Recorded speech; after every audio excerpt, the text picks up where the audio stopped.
Hello everyone, welcome back to my channel, welcome back to my vlog. तो यहाँ पे आरू आ गया। आरू हेलो करना। हेलो। आरू को चोट लगी थी इसके मामा के घर पे, तो इसका दांत यहाँ बीच से टूट चुका है और यहाँ पे भी लगी थी लिप्स के ऊपर, लेकिन वो तो थोड़ा सा ठीक सा हो रहा है। तो अभी ये और प्रिसा अपने पापा के पास बैठी है। इसके पापा ऑफिस से आ चुके हैं और अभी चाय वगैरह चल रहा है। तो मैंने आज कुछ ऐसा सच नहीं बनाया है, मुरमुरे बनाए हैं। मतलब जो मुरमुरा आता है ना, उसमें वही भेल जैसी प्याज टमाटर नमकीन वगैरह डाल के, तो वही वो खा रहे हैं। और चाय यहाँ पे हमारी बनी रखी हुई है और प्रिसा वहाँ पे बैठी है, आप देख सकते हैं। तो अब ये 9 मंथ प्लस हो रही है, मतलब ये जो 20 तारीख आएगी ना, तो ये 9 महीने की पूरी हो जाएगी। तो इसको हमने थोड़ी थोड़ी चीज़ें देना शुरू किया है।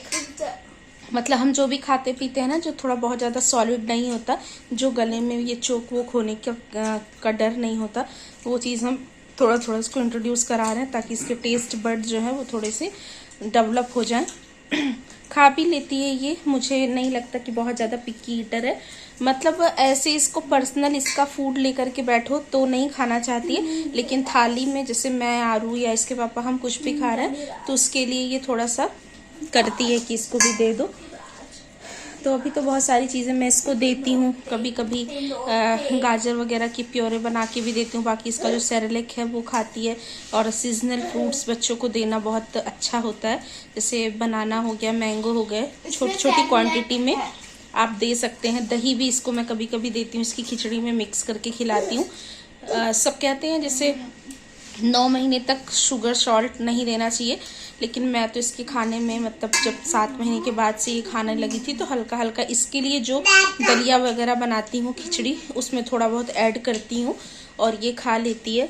तो यही चल रहा है। और व्लॉगिंग वगैरह करने का बिल्कुल भी टाइम नहीं मिल पाता बच्चों के साथ, क्योंकि बच्चे बहुत छोटे हैं और गर्मी तो इतनी बेजोड़ की हो रही है यहाँ पे, मैं आपको क्या बताऊँ। राहत तभी तक है जब तक इस रूम में रहो, यहाँ से निकलने के बाद बहुत दिक्कत होती है, लेकिन काम तो सारे ही होते हैं। और थोड़ा बहुत ये प्रिशा बोल रही है बाय द वे, बाबा पापा, तो जो भी मतलब काम तो सारे ही होते हैं, ऐसा कुछ नहीं है कि काम नहीं होता। लेकिन बस यही है, एक्चुअली ना थोड़ा बहुत करने की सोचो भी तो मेरा फ़ोन बहुत दिक्कत कर रहा है। मेरे फ़ोन की क्वालिटी बहुत ज़्यादा बेकार हो गई और ये हैंग भी कर रहा है। तो मुझे नया फ़ोन भी परचेज़ करना अपने लिए, इस मंथ या नेक्स्ट मंथ मैं लूँगी।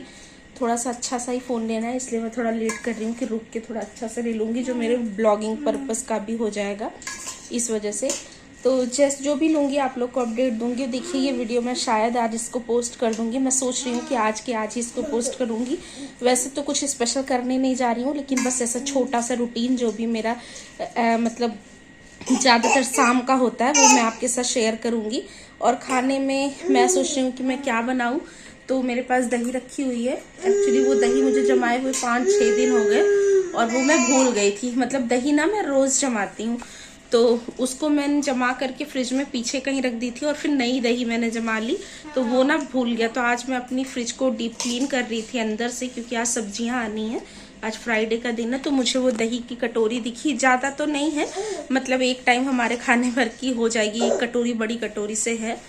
तो मैंने सोचा ये इसको कैसे फिनिश करूँ, क्योंकि छोटी थोड़ी बहुत होती तो मैं फेंक भी देती है, पूरी एक कटोरी है तो मैं उसको फेंक भी नहीं सकती, और वो खाने में ऐसे आएगी नहीं, खट्टी ज़्यादा हो गई है। तो मैं सोच रही हूँ उसके कढ़ी चावल बना लेती हूँ। मेरे आरू को कढ़ी चावल बहुत पसंद है, और उसके साथ कोई भुजिया वगैरह अगर बनाऊंगी तो बनाऊंगी, नहीं तो नहीं। और वैसे भी सब्जियां घर में है नहीं, मतलब नॉर्मल प्याज टमाटर आलू मिर्ची यही सब है। तो आज बाजार करने भी जाएंगे इसके पापा, तो जो भी ले आएंगे मैं आपको दिखाऊंगी। खाना तो मैंने आपको बता ही दिया कि मैं क्या बनाने वाली हूँ, बिल्कुल सिंपल सा।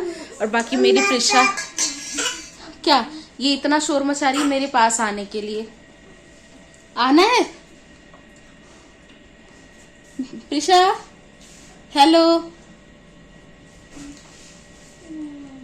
तो इसको इतना सुकून रहता है ना कि मतलब मैं अगर इसके आसपास रहती हूँ तो इसको बड़ी तसल्ली रहती है। जैसे मैं इस रूम से बाहर निकलने लगती हूँ तो इसी तरह से चिल्लाने लगती है। और प्रिशा छोटे छोटे वर्ड्स बोलती है, जैसे मामा पापा बाबा, या कई बार मम्मा भी बोलती है। पढ़ रही है, लेकिन ये है कि समझती है, और मतलब अपने काम करवाने के लिए पूरे हाथ पैर फेंकती है बहुत अच्छे से। ये इसको मुंह से जब खत्म हो जा रहा है ना, तो ये खाने के लिए भी कुछ कुछ बोलती रहती है। तो चलिए अभी हम लोग चाय वगैरह पी लेते हैं, और आगे जैसे जैसे वीडियो में जो जो होगा, जो रिकॉर्ड करूंगी वो आपके साथ शेयर करूंगी।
तो यहाँ पे देखिए प्रिसा को सुला करके मैं आ गई थी बाहर, और थोड़ी देर के लिए ही सोती है, मतलब रात में जब सोती है ना तो लंबा सोती है, पूरी रात ही, बीच में बस 1-2 बार उठती है, और बीच में जब कभी सुलाते हैं तो बहुत छोटी छोटी सी नैप लेती है वो, मतलब थोड़ा सा भी अगर खटपट की आवाज़ आती है तो ये जाग जाती है।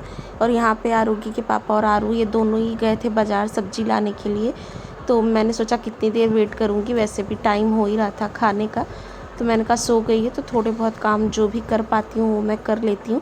तो यहाँ पे बहुत धीरे धीरे से ही मैं बर्तन वगैरह जो है वॉश करने की कोशिश कर रही थी।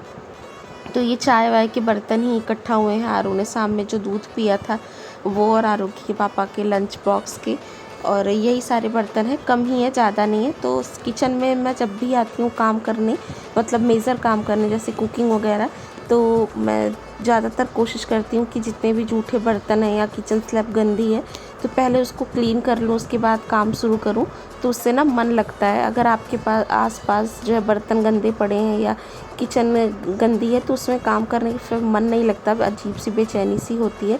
तो कोशिश करो कि सबसे ज़्यादा आप बर्तन अपने धो के एक तरफ कर लो, उसके बाद काम करना शुरू करो, तो दिक्कत नहीं होती। और बर्तन इकट्ठा भी नहीं करती हूँ मैं ज़्यादा, इक्का दुक्का जो भी होते हैं वो धोती रहती हूँ। तो यहाँ पे मैं बीच बीच में कई बार जाती हूँ उसको देखने के लिए, प्रिशा को जब भी मैं सुलाती हूँ। अपनी तसल्ली के लिए तकिया वगैरह तो लगा के आते हैं, लेकिन अब उसके लिए तकिया वगैरह काम नहीं करती है, उठती है तो उठते ही सीधे वो बेड से नीचे उतरने की कोशिश करती है। यहाँ पे भी मैं उसको देखने ही गई थी और आके फिर मैंने सारे बर्तन वॉश कर लिए। और पूरा प्रोसेस दिखाओ तो वीडियो बहुत लंबी हो जाती है, इसलिए छोटी छोटी सी क्लिप्स मैं इसमें ऐड कर रही हूँ। और यहाँ पे ये रोटी वाला भी था, तो सुबह ही इसमें मैंने रोटियाँ बना करके रखी थी, लेकिन क्योंकि अब इस टाइम मुझे रोटी बनानी नहीं है तो मैं इसको भी वॉश करके रख दूँगी, चावल ही बनाऊँगी मैं। और बस इतना काम मैंने जैसे किया, और मैं पानी का बॉटल भर के फ्रिज में रखने ही जा रही थी तो मैंने देखा कि प्रिशा इतने में ही जाग गई है। तो इतनी छोटी नैप ही होती है उसकी, हालांकि उसके पास अगर मैं लेटी रहूँ तो वो सो जाती, क्योंकि वो ब्रेस्ट फीड करती है, तो जैसे ही उठती है तो थोड़ा बहुत उसको चिपका लो या थोड़ा हाथ वाथ लगा दो तो सो भी जाती है। लेकिन अकेले रहती है तो बस मुश्किल से 10 या 15 मिनट इतना ही सोती है और उठ जाती है फिर। तो यहाँ पे देखिए जाग गई है वो। हेलो गाइस, मैं उठ चुकी हूँ, मैं कोई काम नहीं करने देता हूँ। तो मैं बर्तन धो रही थी, जैसे ही बर्तन धो करके मैं फ्री हुई प्रिशा उठ गई। अब खाना बनाने के लिए पापा का वेट करना पड़ेगा, जब उसके पापा आएंगे तभी हम खाना बना पाएंगे। कोई बात नहीं, कोई बात नहीं। हेलो कर दो, हेलो, अच्छा हेलो। अब प्रिशा का मुंडन हुआ था, अभी थोड़े थोड़े इसके बाल आ रहे हैं। इसके बाल ना इसके पापा की तरह हैं, हल्के, बहुत लाइट आ रही है उधर से, इधर करती हूँ। इसके बाल बहुत हल्के हल्के से हैं इसके पापा के जैसे, और आरू के बाल अच्छे हैं, घने हैं मतलब। अब कितने ध्यान से देख रही है कौन है ये? मम्मा, ये प्रिशा। और मैं वो शाम में वो बिंदी वगैरह लगा रही थी ना, तो ये मेरे हाथ से छीन रही थी, तो इसको भी मैंने एक छोटा सा टीका लगा दिया है। कितनी क्यूट लग रही है ना। चलो बाय कर दो, बाय बाय कर दो, बाय करोगी? बाय नहीं करना? चलिए, आरोगी के पापा गए हैं सब्जी लेने के लिए, अभी वो लेकर के आएंगे, फिर इसको पकड़ेंगे तो मैं फटाफट से बना लूँगी। ज़्यादा कुछ नहीं बनाना, कढ़ी चावल ही बनाने, रोटियां नहीं बनाऊँगी। सुबह रोटी सब्जी बनाई थी, तो आरोगी के पापा से मैंने कहा, वो कह रहे रहने दो, रोटी मत बनाओ। और सच बताऊँ तो मन भी नहीं कर रहा है मेरा। 3 टाइम से हम रोटी ही खा रहे हैं। कल मैंने फरे बनाए थे और वो अभी भी फ्रिज में है थोड़ा बहुत, अभी मैं आपको दिखाती हूँ। तो वो फरे मैं थोड़ा सा फ्राई कर लूँगी, उसमें ना मिर्ची वगैरह डाल करके फ्राई कर लो तो बहुत अच्छे लगते हैं। आप लोग की तरफ उसको क्या बोलते हैं पता नहीं, लेकिन हम यूपी से है ना, तो हमारे क्या उसको फरे बोलते हैं। बहुत जगह उसको दाल की पिट्ठियाँ भी बोला जाता है, अलग अलग कंट्रीज़ में अलग अलग नाम होते हैं। तो हमारे यहाँ तो उसको चावल के फरे बोलते हैं। तो अक्सर मैं बनाती हूँ। मैं आरोगी के पापा को, आरू को, मुझे, हम तीनों को ही अच्छे लगते हैं वो। थोड़े से वो बचे हैं तो उसको मैं अभी फ्राई करूँगी और बाकी कढ़ी चावल बनाऊँगी। तो अब आरुति के पापा आ जाएंगे तभी बनाऊँगी, तब तक प्रिशा के साथ मैं थोड़ा खेली खेली करूँगी, क्योंकि यहाँ से बाहर ना कहाँ ले जाऊँ इसको, बहुत गर्मी हो रही है बाहर, बहुत गर्मी। और यहाँ पे तो ये चलती रहती है, तो थोड़ा सा तसल्ली है रूम में, इसलिए इसको यहीं पे रखती हूँ मैं। ठीक है, चले।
तो यहाँ पे देखिए इस टाइम तक आरुषि के पापा आ गए थे, तो उनको मतलब प्रिसा को दे करके यहाँ मैंने खाना बनाना शुरू कर दिया। अच्छा, कढ़ी ना कई बार मैं सिंपल वाली भी बनाती हूँ, मतलब जिसमें प्याज लहसुन वगैरह कुछ भी नहीं डालती, लेकिन आज मैं अच्छी सी कढ़ी बना रही हूँ। मतलब इसके पकौड़ों में मैं प्याज का भी इस्तेमाल करूँगी और ग्रेवी में मतलब जो उसका बनता है घोल, उसमें मैं लहसुन मिर्ची का भी इस्तेमाल करूँगी। तो इस तरह से अगर आपने कभी नहीं ट्राई किया है उसमें लहसुन डाल के, तो आप ना बनाइएगा, इसका टेस्ट बहुत अच्छा आता है। मतलब कढ़ी में लहसुन का जो टेस्ट होता है ना, वो उभर के आता है और बहुत टेस्टी लगती है। और मुझे ना ये वाले ज़्यादा अच्छे लगते हैं, लेकिन वैसे कढ़ी सात्विक बनती है, ज़्यादातर भोग वगैरह के लिए मैं बनाती हूँ, तो उसमें लहसुन प्याज बिल्कुल नहीं डालती। वो भी मैंने रेसिपी आपके साथ शेयर करी हुई है पिछले वीडियोज़ में, लेकिन ये इस तरह से प्याज वगैरह डाल के पकौड़े बनाओ तो ज़्यादा टेस्टी लगते हैं। तो 2 मीडियम साइज़ के प्याज मैंने ले लिए थे, और क्योंकि आरू कढ़ी में पकौड़े बिल्कुल नहीं खाता है, सिर्फ उसका जूस खाता है, तो ये इतने से हमारे दोनों के लिए इनफ होंगे। बेसन डिब्बे में कम ही था, लेकिन मैंने कहा क्या पता हो जाए। नया पैकेट ला करके मैंने रखा है, मतलब ग्रोसरी सारी ही आ करके रखी हुई है, अभी अरेंज भी नहीं हुई है, क्योंकि डिब्बे ना 2 महीने हो गए मैंने वॉश नहीं किए। मतलब हर बार मैं ऐसा करती हूँ ना, जब भी डिब्बों में से सामान खाली हो जाता है तो उसको वॉश करके दोबारा से नई ग्रोसरी में उसमें रिफ़िल करती हूँ। लेकिन क्योंकि प्रिशा, जैसा आपको पता है कि टाइम इतना नहीं देती कि हर चीज़ पे ध्यान दे पाऊँ, तो 2 बार से जब या राशन का सामान आता है ना, तो जिन डब्बों से खाली होता है बस उसको ऐसे ही पोंछ करके मैं रख दे रही हूँ। लेकिन इस बार फिर हद ही हो गई थी, तो इसलिए मैंने ना ग्रोसरी तो कर ली थी अच्छी खासी, लेकिन मैंने उसको डिब्बों में खाली नहीं करा था। मैंने कहा इस बार सारे ही डब्बे वॉश करके उसके बाद रखूँगी। तो जो चीज़ें ख़त्म होती जा रही थी उन डब्बों को धो करके और मैं उसको भरती जा रही थी। तो उसी चक्कर में मैंने बेसन का दूसरा डब्बा पैकेट नहीं निकाला था। मैंने कहा इसी इतने में हो जाएगा तो हो जाएगा, लेकिन फिर यहाँ पे मैंने रियलाइज़ किया कि पकौड़ों के लिए तो हो जाएगा, लेकिन ये कढ़ी में जो चाहिए उसमें थोड़ा सा कम होगा। तो मैंने कहा चलो कोई नहीं, आधी किलो का ये पैकेट है, 1-2 बार और पकौड़े वगैरह बन जाएंगे तो ख़त्म हो जाएगा। तो ये डब्बा मैंने फिल कर दिया है इससे। और ग्रोसरीज़ हम रिलायंस से ही लाते हैं, ये गुड लाइफ रिलायंस का अपना ब्रांड होता है, काफ़ी अच्छी होती है इसकी चीज़ें, तो हम ज़्यादातर ये इनकी ही चीज़ें लेकर के आते हैं। तो यहाँ पे फिर मैंने बेसन उतना ले लिया, और वो कटोरी में दही आपको साइड में दिख रही होगी, ये बहुत खट्टी दही है, और खट्टी दही की कढ़ी ना बहुत टेस्टी बनती है। इसमें एडिशनल कुछ आपको ऐड नहीं करना पड़ता, अमचूर वगैरह कुछ भी खट्टी करने के लिए, इसका अपना खट्टापन कढ़ी में बहुत अच्छा आता है। तो ये दही मुझे थोड़ी सी कम लग रही थी, तो मैंने कहा चलो इसमें ये जो ताज़ी दही मैंने जमाई है ना, इसका भी 3-4 स्कूप डाल दिया मैंने इसमें, और इसको मिक्स कर दिया। तो जैसे कढ़ी ना इस तरह से आप फेंटो अगर पहले किसी बर्तन में, तो बहुत ही क्रीमी सी बनती है। आप ये करके देखिएगा, बहुत सारे लोग इकट्ठा मतलब सिर्फ दही फेंट लेते हैं उतना ही, जितने में लम्स ना हो, और उसके बाद डाल देते हैं। लेकिन जब आप इसको पानी डाल के, जैसे हम करते हैं ना मथनी से, इस तरह से आप इसको जितना ज़्यादा फेंटेंगे, जितना ज़्यादा इसमें एयर आप वो करते हैं ना, ये उतना ज़्यादा क्रीमी सा बनता है। तो बना करके आप ट्राई कर लीजिएगा। इस तरह से मैंने भी इसको खूब अच्छी तरह से चला दिया। और शॉर्टकट करने के लिए इसमें ही आप सारे मसाले डाल दीजिए, कोई फ़र्क नहीं पड़ता, मसाले खूब अच्छी तरह से पक जाते हैं। और चाहे तो आप तेल में भी डाल सकते हैं, लेकिन कई बार तेल में मसाले जल जाते हैं ना, तो कड़वा सा टेस्ट आता है। तो इसमें ही आप डाल देंगे तो चलेगा। उसमें मैंने ज़्यादा कुछ नहीं डाला था, बस वही हल्दी का पाउडर, धनिया का पाउडर, थोड़ा सा गरम मसाला, थोड़ी सी कश्मीरी रेड चिली, इतना मैंने उसमें डाल दिया था। नमक आपको बिल्कुल भी स्टार्टिंग में नहीं डालना है, नहीं तो कढ़ी आपकी फट जाएगी, लास्ट में डालिएगा। और यहाँ पे ये खलबट्टा है मेरा, इसमें मैंने लहसुन और मिर्ची ले ली है, इसको मैं अच्छी तरह से कूट रही हूँ। अगर आप चाहो तो लहसुन को ग्रेट करके भी डाल दीजिएगा, लेकिन कूटने से ना इसका फ्लेवर बहुत अच्छा आता है। और ख़ासकर ये पत्थर वाले में कूटो ना तो और भी ज़्यादा अच्छा होता है। तो कई बार तो ये लहसुन मिर्ची की चटनी इस तरह से बना करके मैं खाने के साथ भी खाती हूँ, नमक डाल देती हूँ। लेकिन आज अभी इसमें आपको नमक नहीं डालना है, क्योंकि कढ़ी में स्टार्टिंग में नमक डाल दो ना तो ये पक्की बात है कि उसको फटना ही है। तो ये सारी चीज़ें छोटी छोटी सी ट्रिक होती हैं, जिनको अगर आप याद रखो तो आपका खाना कभी भी ख़राब नहीं होता। और यहाँ मैं तड़के की तैयारी कर रही हूँ। तो तड़के के लिए मैंने 2 सूखी लाल मिर्चें ली हैं, सरसों के दाने लिए हैं, और सौंफ ली है, अजवाइन लिया है थोड़ा सा, और थोड़े से मेथी दाना लिए हैं। अब इन सब की क्वांटिटी आप थोड़ा थोड़ा बढ़ा भी सकते हो। जीरा लिया है, लेकिन आरोग्य के पापा को ये खड़े मसाले मुंह में आते हैं तो थोड़ा अच्छे नहीं लगते ना, तो मैं थोड़ा कम ही डालती हूँ। और सरसों का तेल गरम कर लिया है, मेजरली कुकिंग मेरी सरसों के तेल में ही होती है। और बस सरसों का तेल अच्छी तरह से स्मोक हो जाए तो उसमें ये सारे खड़े मसाले जो भी हमने रखे थे, ये तड़का मैंने डाल दिया। और उसके बाद ये लहसुन मिर्ची जो कूट करके रखी है उसको डाल दी है, और इसको आपको अच्छी तरह से भूनना है, जलाना बिल्कुल भी नहीं है। एक स्टेज ऐसी आती है कि इसका लहसुन का जो फ्लेवर है ना पूरे घर में फैल जाता है, और काफ़ी अच्छी सी खुशबू आने लगती है। थोड़ा सा गोल्डन सा कलर इसका हो जाए, और उसके बाद आपको अपना ये जो घोल है वो अच्छी तरह से मिक्स करके, जो आपने भगोने में अभी आपने देखा मैंने बना करके रखा है, इसमें सारे मसाले एक साथ ऐड किए हैं, इनको आपको इस कढ़ाई में डाल देना है। और बस अब यहाँ पे सबसे ज़्यादा मेहनत का काम है, इसको तब तक चलाना है जब तक कि इसमें से बॉयल ना आ जाए। उसके बाद चाहो तो आप छोड़ सकते हो, लेकिन अभी आप इसको नहीं छोड़ सकते, क्योंकि अगर आप अभी छोड़ देंगे ना तो मसाला मतलब बेसन जो है वो नीचे बैठ जाता है, और दही ऊपर रह जाती है, फट जाती है। तो इसको आपको लगातार इस तरह से चलाना है जब तक इसमें एक बॉयल ना आ जाए। एक बॉयल आ जाए उसके बाद आप इसको धीमी आंच करके और छोड़ दीजिए। और कढ़ी जो है बहुत कड़के बनती है, तभी बहुत टेस्टी लगती है। जितना ज़्यादा देर तक आप इसको पकाते हैं उसका फ्लेवर इतना ज़्यादा अच्छा आता है। और यहाँ पे मैं जो है पकौड़े तलने के लिए रिफ़ाइंड का यूज़ कर रही हूँ, क्योंकि रिफ़ाइंड का पैकेट मुझे खोलना ही था। ये भी मैंने जैसा कि बताया कि मैं ग्रोसरीज़ ले आई हूँ, खाली नहीं करी है मैंने। तो रिफ़ाइंड का डब्बा तो मैंने साफ़ करके सुखा के रखा था, तो मैंने इसलिए रिफ़ाइंड में कर दिया ना कि दोबारा फिर भी कुछ भी तलना होगा तो मैं इसमें ही तल लूँगी। और क्योंकि ये डब्बा जो है वो छोटा है, इसमें पूरा 1 लीटर आता नहीं, तो मैं इसको खोलती तो मुझे इसको कहीं ना कहीं तो रखना ही पड़ता है, इसलिए इसको मैंने डायरेक्ट कढ़ाई में डाल दिया है। और पकौड़े तलने के लिए मैंने लोहे की कढ़ाई का इस्तेमाल करा, छोटा सा है एक मेरे पास, तो इससे जल्दी हो जाता है। सेम कढ़ाई में अगर पहले मैं पकौड़े निकालती और उसके बाद इसमें कढ़ी छोंकती तो थोड़ा टाइम लगता है। तो बच्चे के साथ ना बहुत ज़्यादा प्रॉपर वे में मैं आजकल काम नहीं करती हूँ, जैसे मुझे मतलब जल्दी हो जाता है वैसे ही मैं करती हूँ। मैं ना बच्चे रुला करके काम बहुत कम करना चाहती हूँ, क्योंकि रोते हैं बच्चे ना तो फिर अच्छा नहीं लगता। तो मैं चाहे मुझे देर हो जाए, चाहे मुझे जल्दी ही करना पड़े, लेकिन मैं कोशिश करती हूँ जब तक वो खुश रहती है उतनी देर में मैं अपने काम फटाफट से निपटाती हूँ। तो बस यहाँ दूसरी कढ़ाई में छोटी छोटी सी पकौड़ियाँ मैंने डाल दी हैं। हाँ, और मैं आपको बताना भूल गई, जब ये पकौड़े का बैटर मैंने बनाया था ना तो इसमें भी मैंने थोड़े थोड़े सारे मसाले डाले थे, और बिल्कुल लास्ट में थोड़ा सा मैंने इनो डाला था। अगर आपके पास इनो नहीं है तो आप खाना सोडा जो होता है ना, खाने वाला मीठा सोडा, वो भी आप डाल सकते हैं। इससे पकौड़ियाँ ना बहुत सॉफ्ट बनती हैं, तो वो जो बहुत देर तक फेंटने वाला हसल होता है वो निकल जाता है, क्योंकि कड़ी कड़ी पकौड़ी जो होती है ना वो कढ़ी में अच्छी नहीं लगती। थोड़ी सी ऐसी होनी चाहिए जो कढ़ी में जाके सॉफ्ट हो जाए। तो वो करने के लिए आपको थोड़ा सा इसमें इनो डाल देना है, और बहुत ज़रा सा डालना है, बिल्कुल ज़्यादा नहीं। और वो डाल देंगे तो आपकी पकौड़ियाँ फूल जाएंगी। और छोटे बड़े पकौड़े आप अपनी साइज़ अपनी मर्ज़ी के हिसाब से जैसा चाहें वैसा बना सकते हैं। और कढ़ी तो मैंने ज़्यादा ही बनाई है, आपको दिख ही रहा होगा, ताकि सुबह के भी हमारे काम आ जाए। सुबह लंच के लिए तो कुछ ना रोटी सब्ज़ी वगैरह बनेगी ही आरोग्य के पापा की, तो एक बार वो नाश्ते में हो जाएगा। बाकी दोपहर के लिए कढ़ी रखी होगी तो बाद में मैं फिर चावल बना लूँगी। तो यही है कि बच्चे के साथ इस तरह से ही करना पड़ता है, क्योंकि आरू भी है तो आरू को तो भूख लगती है तो फिर वो रोना शुरू करता है, तो उसके लिए कुछ ना कुछ बैकअप में रखना ही पड़ता है हमेशा, ताकि उसको भूख लगे तो मैं तुरंत उसको कुछ दे पाऊँ। और बस यहाँ पे मैं एक बैच पकौड़ों का मैंने निकाल लिया है, दूसरा बैच मैंने डाल दिया है।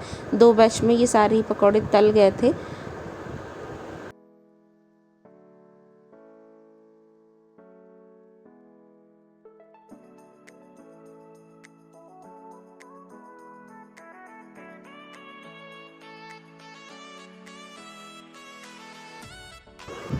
और यहाँ पे देखिए पकौड़े बन गए थे तो मैंने कढ़ी रख दी है। दूसरी तरफ मैंने चावल भी चढ़ा दिए हैं बनने के लिए। चावल पहले से धो करके मैंने रख दिया था। और यहाँ पे सब्जियाँ आ गई हैं, तो बस सब्जियों को इस टाइम तो मैं कुछ भी मतलब छाँट वाट के नहीं रख रही हूँ, बस इसको जैसे आई हैं एज़ इट इज़ रख दे रही हूँ। बाकी सुबह जैसे जैसे टाइम मिलेगा वैसे वैसे मैं रख दूँगी। तो यहाँ पे देखिए बहुत सारी सब्जियाँ आरू के पापा लेकर के आए हैं। भिंडी लाए थे, करेले लाए थे, और बीन्स लेकर आए थे, मतलब बोड़ा जो होता है वो, तुरैयाँ लेकर के आए थे, परवल लाए हैं, टमाटर और प्याज, आलू, सारी ही चीज़ें, लौकी भी है, कद्दू लेकर के आए थे, मना किया था मैंने उसके बाद भी। तो यही सब है। अब जैसे रोज़ रोज़ जाने का हिसाब किताब नहीं होता ना, लहसुन, अदरक, खीरा, तो ये जाते हैं तो ये बहुत ज़रूरत से ज़्यादा ही भर के ले आते हैं। तो इसीलिए पहले ना मैं जाती थी बाज़ार, जिस चीज़ की ज़रूरत रहती थी वो लेकर के आती थी, लेकिन अब मैं जा नहीं पाती हूँ बच्चे के चक्कर में। लेकिन हाँ, ये है कि आरोग्य के पापा लाते हैं ना, तो 2-4 मतलब ये तो समझिए आप 5-6 दिन आराम से निकाल देता है, जो कि लंच भी जाता है, सुबह फिर शाम को ही बनता है। और मैं थोड़ा इसलिए ले आती हूँ क्योंकि ना इनके लाने पे बहुत ज़बरदस्ती बनाना पड़ता है कि नहीं बनाएंगे तो ख़राब हो जाएगा। थोड़े से कम रहते हैं तो एक आधी टाइम कुछ और मन करे तो आप बना लो, लेकिन ठीक है। और क्योंकि बार बार गर्मी में फिर कौन जाए, इसीलिए ले करके रख दिया मैंने। और यहाँ साइड में आपको एक ड्रम दिख रहा होगा, इसमें ना हम आरओ का जो पानी निकलता है, मतलब जो फ़िल्टर होकर के पानी जाता है, वो हम स्टोर करते हैं, क्योंकि गर्मियों में ना पानी की थोड़ी सी प्रॉब्लम हो जाती, कभी कभी ऐसा होता है कि नहीं आता पानी, तो उस टाइम ये काम आ जाता है। और नहीं तो यहाँ पे एक छोटी सी बाल्टी रखनी पड़ती थी, बार बार उसको हटाना निकालना पड़ता था, इसलिए मैंने वहाँ पे वो ड्रम रख दिया है। तो मतलब 0 चांस है कि ये कढ़ी फटेगी। और उसके साथ साथ कुछ चीज़ों का और ध्यान रखना होता है। ये देखिए बिल्कुल स्मूथ बन गई है, थोड़ा सा भी ये और पकेगी। और लेकिन अब मैं इसमें नमक डालूंगी और ये पकौड़े ऐड कर दूंगी।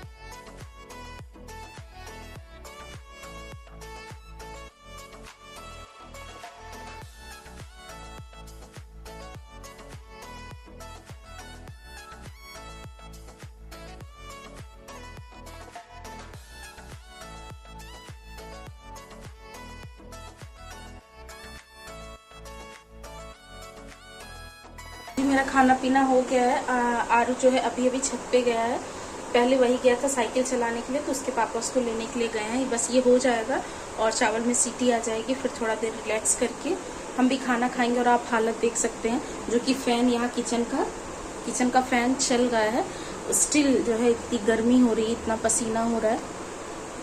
और रोटियाँ नहीं बनाई हैं, बस यही बनाया है। और देखते हैं अभी लंच वंच लगाऊंगी, गर्मी से दिमाग भी ख़राब हो गया। डिनर करेंगे हम लोग। और खाना कढ़ी मैंने ना एक्स्ट्रा ही बनाई है, तो सुबह मैं कोई सूखी सी सब्ज़ी और रोटी बनाऊंगी, चावल भी बना लूँगी, तो कढ़ी रहेगी तो थोड़ा बहुत हो जाएगा ना, क्योंकि बच्चे के साथ थोड़ा सा बैकअप रखना ही पड़ता है मुझे। क्योंकि हम तो थोड़ा सा वेट कर लेते हैं, लेकिन आरू क्योंकि छुट्टियां चल रही हैं, लेट में उठता है और थोड़ी देर बाद भूख लगती है, तो एटलीस्ट कुछ थोड़ा बहुत मैं रखती हूँ ज़रूर फ्रिज में, ताकि मैं उसको दे दूँ, क्योंकि वो छोटा है ना, तो वो इतना नहीं समझता। और प्रिशा को भी चाहिए ही होती हूँ मैं, तो सुबह इसके पापा को ऑफिस भी जाना है, मैंने कुछ भी छाटा वाटा नहीं है, बस ऐसे उसको फ्रिज में लगा दिया। कल दोपहर में प्रिशा के सोने के बाद कुछ एक चीज़ें मैं करूँगी। अब मैं उतना ज़्यादा ऑर्गेनाइज करके नहीं रख पाती हूँ फ्रेंड्स, नहीं तो पहले मैं सारी चीज़ें ही नुका के सही करके और तब लगाती थी फ्रिज में। अब नहीं इतना कर पाती हूँ, स्टिल कुछ तैयारियां करके मैं रखती हूँ, जैसे लहसुन वगैरह छीलना हुआ, या नेक्स्ट डे की तो कर ही लेती हूँ रात में, जो अगले दिन सुबह बनानी है। तो ऐसे ही किसी तरह चल रहा है, क्योंकि छोटे बच्चे के साथ तो आपको पता ही है, लेकिन कोई ना, धीरे धीरे वो भी बड़ी हो जाएगी, तो फिर टाइम ही टाइम होता है, ज़्यादा दिन की बात नहीं है ये, और ये टाइम भी अच्छा ही बीत रहा है। तो चलिए फिलहाल 2-4 बर्तन वहाँ सिंक में पड़े, मैं उनको धो लेती हूँ और अब आपको डायरेक्ट प्लेट ही दिखाऊंगी। तो बस यहाँ पे देखिए, उसके बाद थोड़ी देर मैं भी कमरे में जा कर के रेस्ट किया। मैंने 2-4 बर्तन थे उनको धोया, किचन विचन क्लीन कर लिया था, और यहाँ पे अब मैं आरू को खाना देने जा रही हूँ। पहले आरू को दे दूँगी, वो मांग रहा था, और अभी हम थोड़ी देर में खाएंगे। आरोगी के पापा ने कहा थोड़ा सा रुक जाओ, तो यहाँ पे उसके लिए मैं ये प्लेट लगा रही हूँ। और उसको मैं कटोरी वटोरी में भी अगर देती हूँ ना, तो बाद में फिर वो मुझसे मिक्स ही करवा लेता है थाल, मतलब इसमें लगा के, अगर सिर्फ चावल वाली चीज़ें रहती हैं, तो इसलिए मैंने उसको डायरेक्ट इस तरह से प्लेट में ही दे दिया है। आपको प्लेटिंग में दिखाने के लिए मैंने पकौड़े डाल दिए हैं, लेकिन वो ना पकौड़े खाता नहीं है, बाद में वो निकलवा ही देता है। तो बस यही था हमारा आज का डिनर। और चावल वगैरह बहुत लोग रात को नहीं खाते, लेकिन भैया हमारा बिना चावल के काम नहीं चलता है। कोई भी मौसम हो, कोई भी जगह हो, चावल तो हमें चाहिए ही होता है, एक टाइम तो कम से कम चाहिए ही है। और बस यहाँ पे आज की मेरी ये वीडियो ख़त्म होती है। आई होप आपको पसंद आई होगी, पसंद आई हो तो लाइक ज़रूर करिएगा, और वीडियो चैनल पे अगर आप नए हैं तो जाते जाते सब्सक्राइब भी ज़रूर करिएगा। मैं आपसे मिलूँगी अपनी नेक्स्ट वीडियो में, तब तक के लिए बाय बाय, टेक केयर।